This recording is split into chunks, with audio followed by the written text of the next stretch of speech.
Nag-camping kami. Kasi, maraming tuyong dahon. Ayan na guys. Oh, di ba? Ang sarap naman. Dito kami. Tapos maliwanag ang buwan.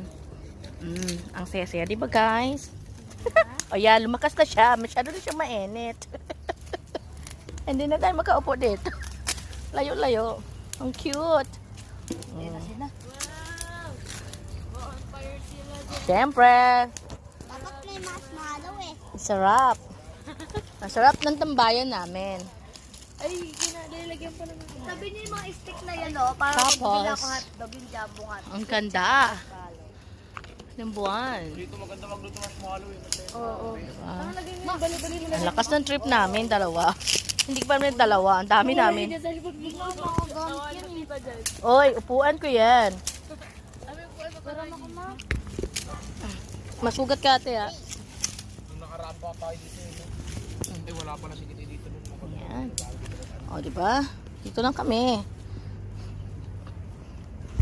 Para walang lamok. Bonfire kami. Ang saya-saya. Yan talaga guys. Tapos yung usok guys. Nasa akin.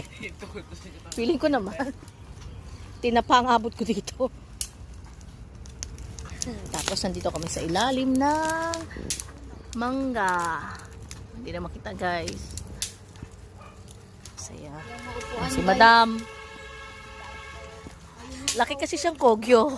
Kaya di siya masyado marunong mag-English.